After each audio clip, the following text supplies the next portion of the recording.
Ini Bapak akan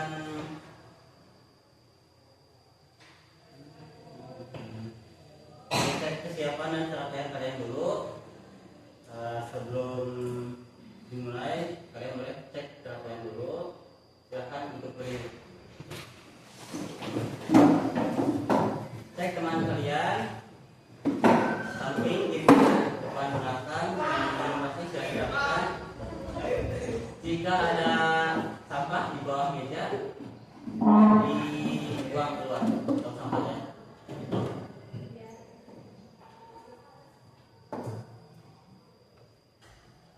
Ya, tapi silakan duduk kembali. Sebelum dimulai, marilah kita berdoa. Semoga diberikan kelancaran dan ada ilmu bermanfaat, pemberian ilmu yang bermanfaat. Untuk ketua murid silakan untuk berdoa. Bersiap. Sebelum belajar, alhamdulillah belajar kita berdoa. Berdoa dimulai.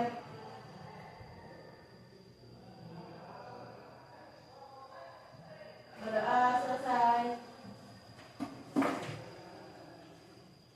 Bapak di sini akan mengabsen terlebih dahulu ya. Siapa yang tidak hadir? Untuk yang pertama, Alfi. Mana? Dirja.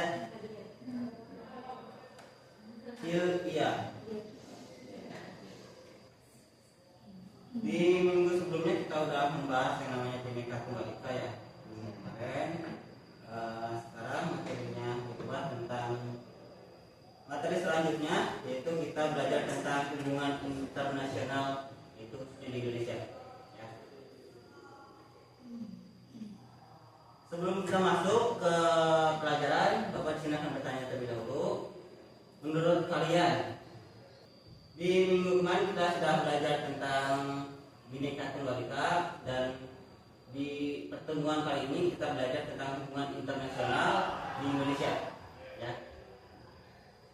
Di sini Bapak akan bertanya terlebih dahulu sebelum masuk ke pelajaran, khususnya untuk nanti kalian setelah lulus di dunia pekerjaan.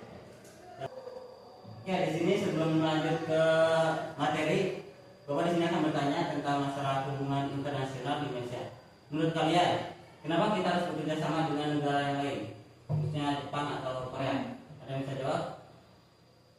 Oke, Kerjasama politik antara Indonesia dan Jepang sangat krusial karena kedua negara merupakan mitra strategis dengan kesamaan baik, kepentingan ekonomi dan tujuan stabilitas di kawasan Indo-Pasifik.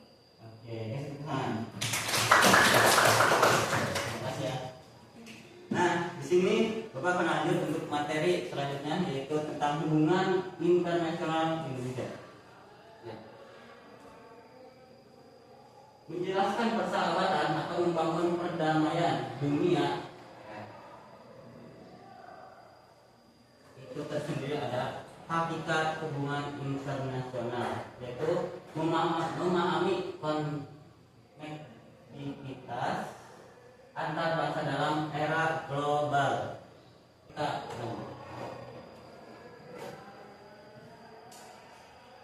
Apa yang dimaksud dengan hubungan internasional? Di sini jelaskan ada yang tadi bersifat global, yaitu menyeluruh. Yang pertama itu hubungan antar bangsa yang melampaui batas-batas ketatanegaraan suatu negara. Maksud dari bersifat global itu atau menyeluruh dapat diartikan itu antar bangsa yang mempunyai batas-batas ketatanegaraan. Kenapa itu harus dan kenapa bisa bersifat krusial atau global? Karena sifatnya itu memiliki sifat mutlak. Kejelasan bisa bersifat mutlak. Alasannya yaitu bisa mencakup bidang politik, terus ekonomi, sosial, budaya, pertahanan dan keamanan. Tidak ada negara yang dapat berdiri sendiri tanpa bantuan dan kerjasama bersama negara yang lain. Mengapa kerjasama itu penting? Menurut kalian, kenapa kerjasama itu penting? Kita nggak jauh-jauh terlebih dahulu ke negara. Oke, di sini ada yang ikutan ekstrakurikuler? Ya, ada ya. Oke. Di ekstrakurikuler itu ada yang namanya kerjasama, betul? Nah, jika tidak bekerja sama, apa yang akan terjadi? Intan, kenapa kerjasama itu sangat penting? Karena untuk mempercepat Karena untuk mencapai tujuan yang sama. tujuan yang sama. Oke, Indra? Memupuk solidaritas dan rasa persaudaraan. Oke, memupuk solidaritas dan persaudaraan. Kebutuhan nasional. Apa itu kebutuhan nasional? Tadi udah dijelaskan, mulai dari ekonomi, sosial, budaya itu diperlukan. Makanya kebutuhan nasional di sini masuk. Memenuhi kebutuhan sumber daya yang tidak dimiliki dari negara. Jadi kita saling ekspor, impor, ekspor, impor, ekspor. Kamu mempunyai misalkan Mega mempunyai barang tertentu dan Intan mempunyai barang tertentu, itu bisa jadi barter.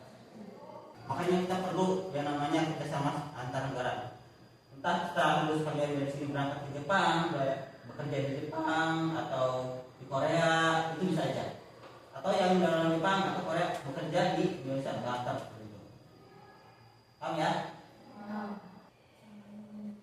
Ada landasan hukum untuk Republik Indonesia atau RI ya. Landasan ideal Pancasilanya itu yaitu jiwa seluruh kebijakan luar negeri Indonesia. Landasannya Konstitusi Nasional Undang-Undang 1945 dan ikut melaksanakan ketentuan dunia yang berdasarkan dan keadilan sosial. Kenapa kita harus ada landasan Pancasila di sini, Jos ya? Ini sebagai penguat bagi negara kita sendiri atau diri kita sendiri. Kalau misalkan kita itu harus punya tanggung jawab tentang diri kita sendiri. Negara juga sama. Makanya kita di sini dicantumkan tentang alinea keempat itu tentang pembukaan Undang-Undang 1945. Oke, kita lanjut. Untuk partisipasi aktif di Indonesia itu sendiri bisa dilihat dari tahun 2022 itu Indonesia G20 tentang rekor kegiatan apa? Itu PBB. Lanjut ya. Yang dimaksud dengan PBB itu Perserikatan Bangsa. Oke. Itu dia jawaban dari Mega ya. Perserikatan Bangsa-Bangsa. Yaitu di sini bisa diartikan pengiriman misi Garuda untuk perdamaian dunia. Kenapa ada Perserikatan Bangsa-Bangsa atau PBB? Salah satunya untuk mendamaikan setiap negara. Lanjut ke G20 atau stabilitas ekonomi dan kebijakan pasar dunia. Kenapa harus ada kebijakan ekonomi atau stabilitas ekonomi? Salah satunya untuk mensejahterakan negara. Oke, lanjut.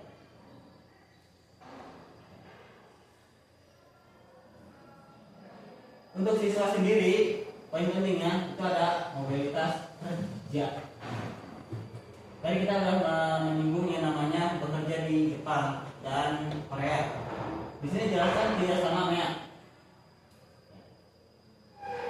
Yaitu memudahkan lulusan SMK bersertifikasi bekerja di ASEAN. ASEAN itu siapa aja? Jadi negara-negara tetangga kita, mulai dari Jepang, gitu kan, Korea, masuk ke Singapura. Ada beberapa negara juga yang barter antara negara A dengan negara B, itu barter atau pertukaran pelajar, salah satu itu ya. Ini dijelaskan jalur pelatihan dan pemagangan resmi ke luar negeri bagi siswa lulusan berprestasi.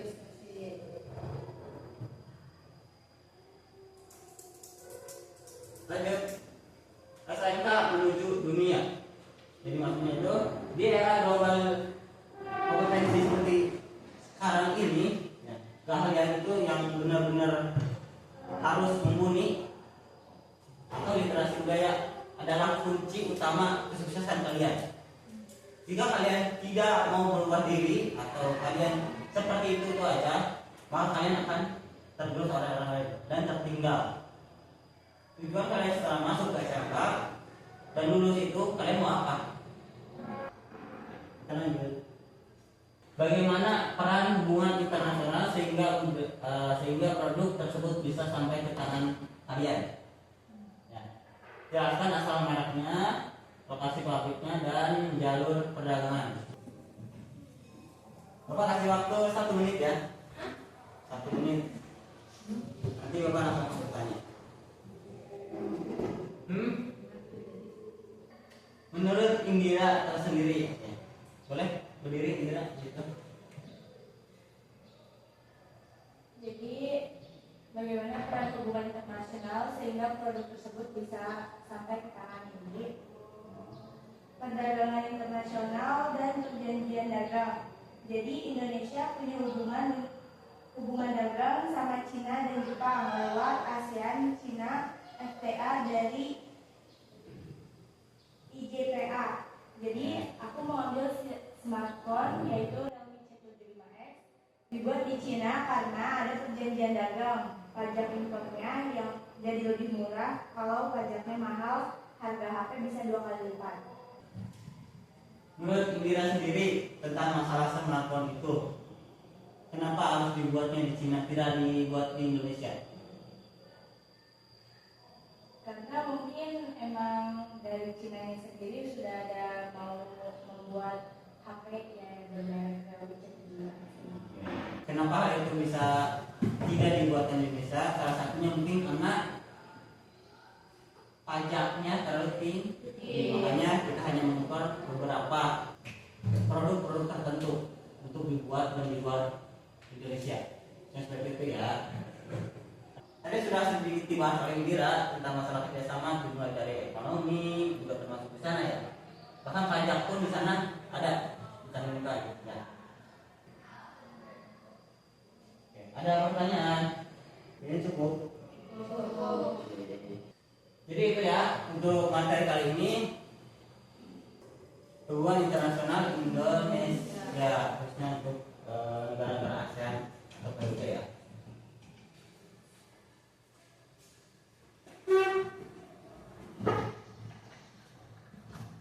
Ada yang bisa menyimpulkan nggak tentang hubungan internasional di Indonesia? Oke. Izin menjawab.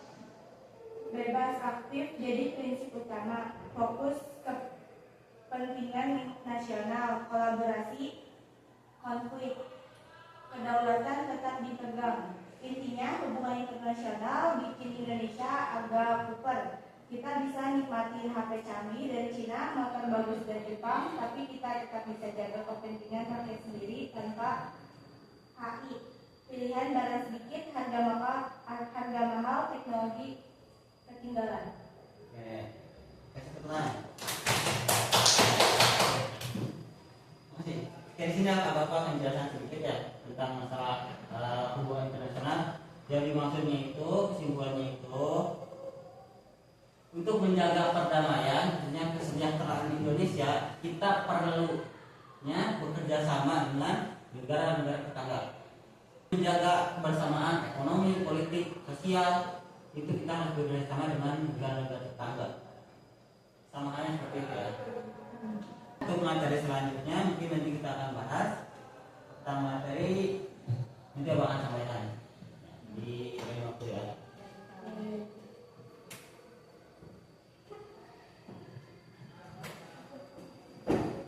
Oke, bila nggak ada pertanyaan dan sudah terasa cukup, Bapak di sini akan tutup ya pembelajaran kali ini, dan mengingat dari waktu itu mungkin sudah hampir selesai.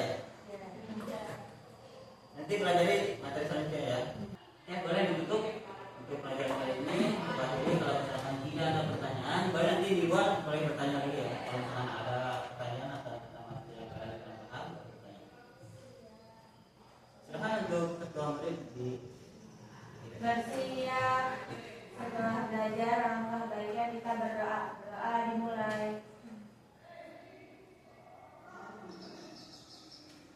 Berdoa selesai.